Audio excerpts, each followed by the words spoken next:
एक महिला का इज्जत लूट लिया जाता है, उसके साथ बलात्कार होता है, उसके साथ दरिंदगी होता है और कई लोग मिलकर उस महिला के साथ बारी बारी से बलात्कार करता है।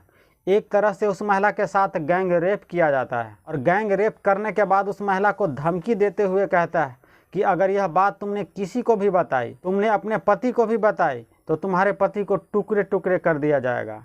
लेकिन वह महिला रोते हुए अपने पति को सारी बात बताती है। इसके बाद उस महिला के पति के तो टुकड़े टुकड़े नहीं होते हैं, बल्कि उस महिला के साथ जो गैंग रेप किया था, उसकी इज्जत को लूटा था, उसके शरीर के चिथरे चिथरे जरूर हो जाता है। और उसके शरीर के चिथरे चिथरे कौन करता है और कैसे करता है, आप कहानी के आगे जानेंगे।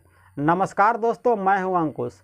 आज की सच्ची कहानी जो आप सुन रहे हैं, यह कहानी मध्य प्रदेश की है। मध्य प्रदेश में उज्जैन के पास एक जगह है रतलाम, और रतलाम के किसान लोग रात में ही सिंचाई के लिए अपने खेतों में जाया करता था। मैं रात की बात इसलिए कह रहा हूँ कि अपने देश में बहुत सारे इलाका अभी भी है जहाँ पे बिजली नहीं है, और बहुत इलाका ऐसा भी है जहाँ पे टाइम टेबल से बिजली आती है। रतलाम गांव में भी रात के 8 बजे बिजली आती थी और रात के 2 बजे तक बिजली रहती थी। तब वहाँ के लोग रात में ही बिजली से काम लिया करता था। जैसे खेती और सिंचाई के लिए वो लोग रात में ही खेतों में जाया करता था और अपनी मोटर पंप चालू करके अपनी खेत की सिंचाई किया करता था। तारीख थी 4 जनवरी 2022। रतलाम के किसान हमेशा की जगह अपने खेतों में सिंचाई के लिए जाता है। उसी में से एक शख्स अपने खेतों में जाता है और जैसे ही मोटर पंप का स्विच ऑन करता है तो वहाँ ब्लास्ट हो जाता है। जोरदार की धमाका होता है और उस शख्स की मौके पे ही मौत हो जाता है। धमाके की आवाज़ बहुत दूर तक जाता है। जैसे ही धमाके की आवाज़ सुनता है तो और किसान सब भागते हुए उस जगह पे आता है जहाँ पे यह धमाका हुआ था। वह किसान सब देखता है कि इस धमाके से उस शख्स का चिथरे चिथरे हो चुका है। उसके शरीर के बोटी यहाँ वहाँ बिखरा पड़ा हुआ है और उस धमाके की जगह पे गड्ढा हो चुका है। देखने से ऐसा लग रहा था कि जो भी शख्स इसे मारना चाहता था उसे बुरी तरह से मारना चाहता था, बेरहमी से मारना चाहता था, और वह शख्स ऐसा किया भी। शरीर के चिथरे चिथरे हो जाना यह बेरहमी की निशानी तो है, और वह ऐसा ही किया था। जिस शख्स के इस धमाके में मौत हुआ था उस शख्स का नाम लाल सिंह था, और यह ज़मीन भी लाल सिंह की थी और मोटर पंप भी लाल सिंह की थी, और मोटर पंप का स्विच ऑन भी लाल सिंह ने ही किया था। कुछ किसान वहां से भागते हुए लाल सिंह के घर पे जाता है और लाल सिंह के परिवार वाले को बताता है कि लाल सिंह की एक धमाके में मौत हो गई है। लाल सिंह के परिवार वाले जैसे ही यह बात सुनता है, वह रोते पीटते हुए उस खेत की ओर भागता है जहाँ पे ब्लास्ट हुआ था। लाल सिंह की चिथरे चिथरे हो चुका था। लाल सिंह के परिवार वाले को रोते और पीटते हुए सुबह हो जाती है। इसके बाद पुलिस को खबर दी जाती है। मौके पे पुलिस आती है और पुलिस भी उस गड्ढे और लाल सिंह के शरीर के चिथरे को देखकर दंग रह जाती है। वहाँ पे फॉरेंसिक टीम भी आती है और जांचती है, और उस जगह पे जो छोटे छोटे टुकड़े मिले थे वह टुकड़ा जेलेटिन और डिटोनेटर का था। वही जेलेटिन और डिटोनेटर वहाँ काम आता है। बड़े बड़े चट्टान को ब्लास्ट किया जाता है, बड़े बड़े सुरंग में जेलेटिन और डिटोनेटर से ब्लास्ट किया जाता है, लेकिन यह लीगल तरीका से, इसके लिए लाइसेंस लेना पड़ता है। जेलेटिन और डेटोनेटर को उस जगह पे मिलना पुलिस के लिए हैरानी की बात थी। पुलिस यह सोच रही थी कि यहाँ तो दूर दूर तक कोई चट्टान भी नहीं है जहाँ पे यह यूज होता हो और इसे आसानी से यहाँ पे लाया जा सके। पुलिस लाल सिंह के परिवार वाले से पूछताछ करती है कि कहीं आप लोगों को किसी से दुश्मनी तो नहीं है, या लाल सिंह के किसी से कोई दुश्मनी तो नहीं है जो इसे इतनी बेरहमी से मारा गया है। लेकिन लाल सिंह के परिवार वाले मना कर देते हैं। वह कहते हैं कि हमें किसी से कोई दुश्मनी नहीं है। पुलिस 10,000 का इनाम भी रख देती है कि जो इस केस को सॉल्व करवाएगा या इस केस में सॉल्व कराने में मदद करेगा उसे 10,000 रुपया दिया जाएगा। 10,000 का इनाम रखने के बावजूद भी 2-4 रोज बीत जाता है, लेकिन कहीं से कुछ पता नहीं चलता है। और उधर पुलिस कंट्रोल रूम यह पता लगा रही थी कि कहीं यहाँ नक्सलवादी तो नहीं उभर रहा है या कोई नया गैंगस्टर तो नहीं उभर रहा है जो ट्रायल के लिए जेलेटिन और डेटोनेटर का इस्तेमाल किया हो।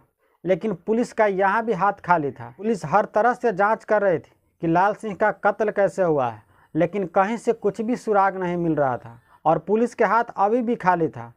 लेकिन 3-4 रोज के बाद पुलिस को एक बात पता चलती है कि जिस दिन लाल सिंह का कत्ल हुआ था उससे एक दिन पहले उसके खेतों की तरफ एक शख्स को जाते हुए देखा गया। यह बात सुनने के बाद पुलिस हैरान नहीं होती है, क्योंकि पुलिस को यह बात पता थी कि रात में अक्सर किसान लोग खेतों में सिंचाई के लिए जाता ही था। यह बात सुनकर पुलिस को हैरानी नहीं होती है, लेकिन जब पुलिस को उस शख्स के बारे में यह बात पता चलता है कि लाल सिंह के खेत के तरफ उस शख्स का कोई खेत नहीं है। जिस रात लाल सिंह का कत्ल हुआ था उस रात से ठीक एक रात पहले वह शख्स लाल सिंह के खेतों में क्या करने गया था। और जैसे ही पुलिस को उस शख्स के बारे में नाम पता चलता है तब पुलिस के उस शख्स के बारे में 1 साल पहले की कहानी याद आ जाती है और उस शख्स का नाम था सुरेश लोहरा। पुलिस सुरेश लोहरा को गिरफ्तार करती है और इसके बाद पुलिस उससे पूछताछ करती है। तब सुरेश लोहरा अपनी पूरी कहानी बताती है। तब सुरेश लोहरा पुलिस को यह कहती है, अभी तो मैं एक को कत्ल किया हूँ, अभी तो मुझे 2 और को कत्ल करना है। जैसे लाल सिंह को बेरहमी से कत्ल किया हूँ ठीक वैसे ही उन दोनों को अभी और कत्ल करना बाकी है। सुरेश लोहरा पुलिस के सामने में ही 2 और को बेरहमी से कत्ल करना है ऐसा क्यों कह रहा था। तब कहानी इस प्रकार है। सुरेश लोहरा उसी गांव के रहने वाला था। घर में उसकी बीबी थी। सुरेश गांव में ही छोटे मोटे काम करता था और उसकी बीबी भी गांव में ही छोटे मोटे काम किया करती थी। दोनों की ज़िंदगी बहुत खुशहाल तरीके से चल रही थी। दोनों काफ़ी खुश थे। 1 साल पहले गांव के पूर्व सरपंच भंवर लाल के यहाँ पे उसकी बीबी काम करने जाती है। उस रोज़ भंवर सिंह के घर पे कोई महिला नहीं थी। शायद सभी लोग किसी फंक्शन में बाहर गए थे। सिर्फ घर पे अकेले भंवर सिंह थे और उनके 2 खास दोस्त। एक दोस्त का नाम दिनेश यादव था और दूसरा का नाम लाल सिंह था। घर में सिर्फ 3 लोग थे। सुरेश के पत्नी भंवर लाल के घर में काम कर रही थी। बाकी घर के महिला सब किसी फंक्शन में दूसरे जगह गई थी। घर में सुरेश को बीबी को अकेला देखकर भंवर लाल का नीयत बिगड़ जाता है और सुरेश के बीबी को वह इज्जत लूट लेता है, उसके साथ बलात्कार करता है।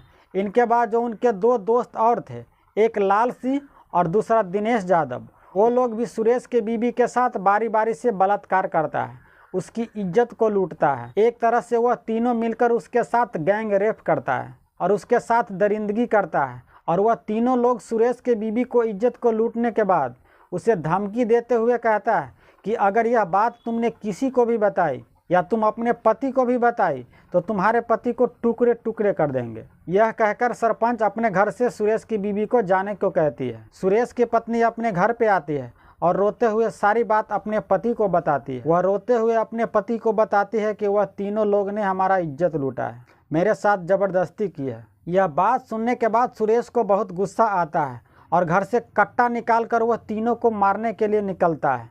लेकिन उसकी बीबी रोक लेती है और कहती है कि तुम ही मेरा आखिरी सहारा हो और वो लोग बहुत ताकतवर है, अगर तुम्हें कुछ हो गया तो मैं कैसे रहूँगी। सुरेश अपने पत्नी को बात सुनकर रुक जाता है और वह कानून का सहारा लेने के लिए थाने जाता है। उन दोनों को यह उम्मीद था कि उसे कानून मदद करेगा। सुरेश और सुरेश की बीवी थाने जाती है और पुलिस को सारी बात बताती है। सुरेश पुलिस को यह बताता है कि पूर्व सरपंच भंवर लाल और उनके 2 दोस्त दिनेश यादव और लाल सिंह उसके बीबी के साथ ज़बरदस्ती की है, उसकी इज्जत को लूटा है, आप उस पर कानूनी कार्रवाई करें। पुलिस रिपोर्ट लिखने की तो दूर की बात, उन दोनों को डांट डपका कर वहाँ से भगा देती है। सुरेश और सुरेश की पत्नी मायूस होकर अपने घर चली आती है। इसके 1-2 रोज बाद फिर सुरेश और सुरेश की बीबी थाने जाती है, लेकिन इस बार भी पुलिस डांट डपका कर भगा देती है। सुरेश इस उम्मीद से रहता है कि कोई नया अफसर आएगा और हमें इंसाफ दिलाएगा, लेकिन उस थाने में नया अफसर भी आता है। फिर सुरेश और उसकी पत्नी उस थाने में जाती है, लेकिन नया अफसर भी सुरेश और सुरेश की बीबी को डांट डपका कर भगा देती है। शायद पुलिस वाले को सरपंच के तरफ से पैसा मिल रहा था, उसके दबाव में वह काम कर रहा था, इसीलिए सरपंच के ऊपर वह कोई कानून कार्रवाई नहीं कर रहा था। धीरे धीरे सुरेश यह उम्मीद छोड़ देता है कि कानून उसकी कोई मदद करेगा।